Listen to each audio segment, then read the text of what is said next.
So I want to talk a little bit about some tips for people that are starting to learn Ukrainian. And some of these would apply to someone trying to learn any foreign language. Several years ago, I completed a course out of the University of Cambridge called the CELTA course, and it's for people who are going to teach English as a foreign language.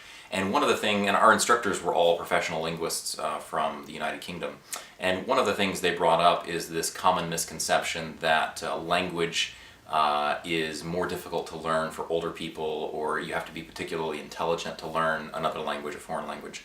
And in practice, there is some truth to that. As you age, as you grow further into adulthood, you tend to have a harder time, it seems, learning a foreign language. But they said, in reality, the problem is not that your brain slows down or that older people have some kind of mental block that's not there for kids.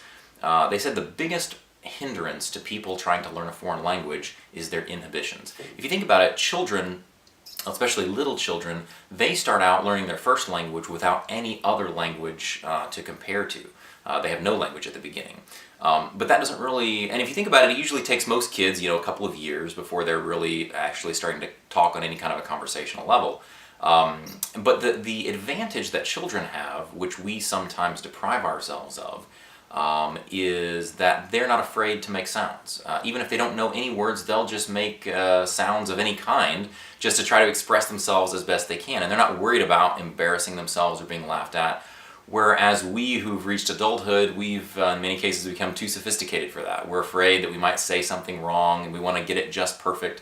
And that is probably one of the biggest hindrances to language learning. So one of my first tips for people who ask me about learning language, and I have Ukrainians ask me a lot, like what they should do to learn English, or it would apply to Americans trying to learn Ukrainian. One of my first biggest tips is get in there and talk to people. You need to find someone you can talk with. Reading books and studying grammar is very important, and I'm a huge proponent of learning a language correctly and understanding the grammar and speaking well, speaking like an educated person.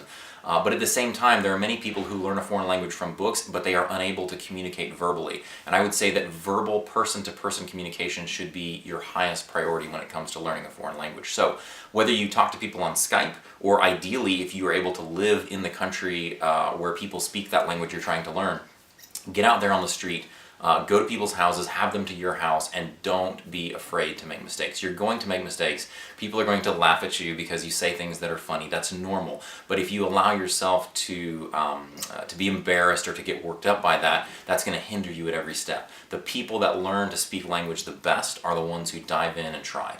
When I first came to Ukraine, I was something of a fanatic about learning Ukrainian. My teacher even told me that one time. We were walking along the street, and we were talking something about learning Ukrainian, and she kind of just stopped and looked at me and she said, "Joshua, I'm trying to understand your passion for the Ukrainian language. Like, why do you want it so badly?" And I certainly had my reasons, but I will say that my fanatical desire to learn Ukrainian, and not just learn some words, I wanted to know it all. I wanted to speak it fluently like a native. That drove me a long way towards being able to speak. And I would do crazy things. When I wasn't in my lesson, when I had some time, I would go out in the street. I'd just walk down into the center, and I'd try to find people who had some time that I could talk with. I remember going up to an older lady who was begging for money in the center of town, and I went up to her and I put some coins in her can. And I said, "Here's some coins for you. I hope things go well." And I said, "I'm trying to learn Ukrainian. I would like to just talk with you and ask you some questions." And my Ukrainian was very primitive at the time, very broken.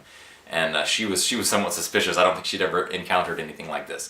But I was very active at the time in my church. I shared an apartment with the fellow who led the youth group at that time.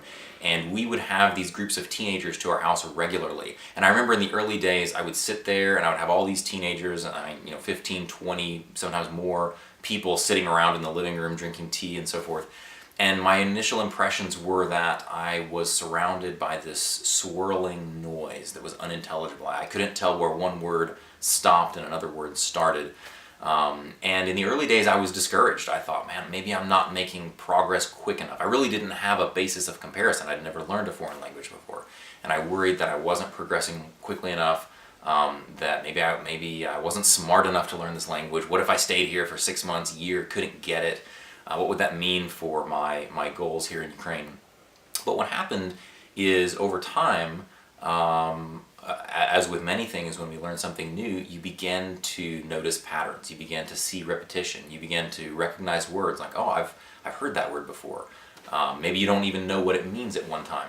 But you'll hear many people talk about the feeling of a new word kind of clicking into place. And I remember experiencing this many times. I would hear a word a few times, and my mind had isolated that as some new word, but it seemed like every time I heard it, I wasn't near a dictionary, couldn't look it up. And then one day, some sequence of events would come together, maybe in a conversation, something was going on, and someone would use that word or that phrase in such a way that I understood it, and it was as though it just kind of locked into my mind, and then it was mine after that. So get in there and talk with people. Another tip that was very enlightening for me when it comes to learning language is something I also learned from my instructors at CELTA.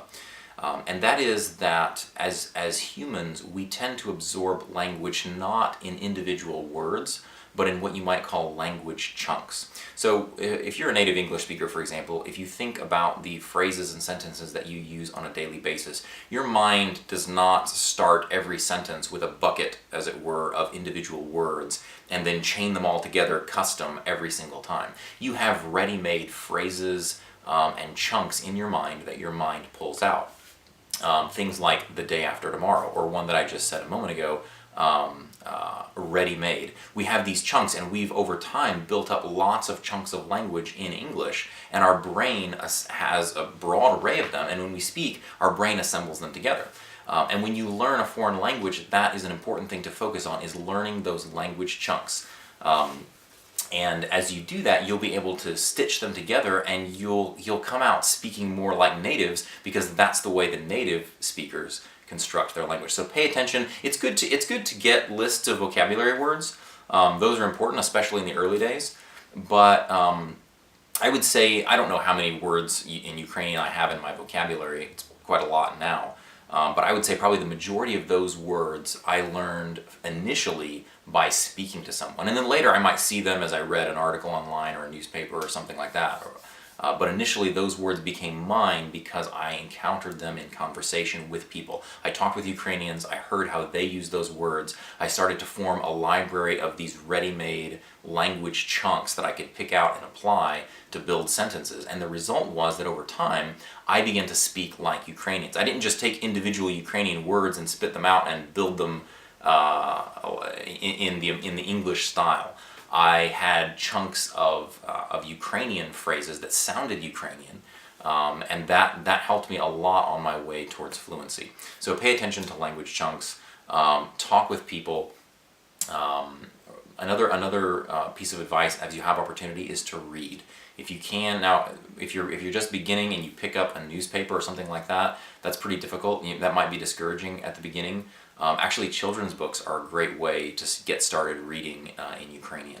If you find children's books that you can look at, they're great because they have pictures in them and they have really basic phrases, and they're usually written by people who are at least giving some thought to the literary quality of the language. They're trying to teach children to speak and read properly, and so you can get basic verbs and nouns and things like that, little phrases that you can stash away there. So those are a few tips. I guess the last thing I would say is don't get discouraged. Learning another language is not something that requires special intelligence. For us in America, we have this joke where we say, you may have heard it, that a person who knows 3 languages is a polyglot. Or I think it was like this: a person who knows 2 languages is bilingual, a person who knows 3 languages is trilingual, a person who knows more than 3 languages would be called a polyglot, and a person who only speaks 1 language is called an American. And there's reasons for that. We have a large country. You can travel quite a large distance in America without needing to speak another language. And so for many people in America, when a person knows a second or third language fluently, that seems like an amazing thing. And it does take work. Like anything else, it is a skill you have to develop, but it is very doable. You don't have to be particularly intelligent. I don't believe that it's dependent on having a high IQ or anything like that. It's mostly dependent on having an opportunity to speak to others, having a need and a desire, and like I said in the beginning, not allowing your inhibitions to get in the way. Being lighthearted, being open, being willing to laugh with the Ukrainians when you make mistakes, and just pick up and go on and learn from them. So if you're thinking of learning a foreign language, dive right in. Don't get discouraged. Don't worry about making mistakes. You're gonna make mistakes. That's part of the way we learn as people. And once you get to the point where you can speak, at least on a conversational level with, say, the Ukrainians, that is a huge accomplishment. That's something that will be very meaningful to them, that you've taken the time to learn their language and speak to them in their language. That's a compliment to any people group that you visit. And I would say that it's well worth the effort, and I highly recommend it.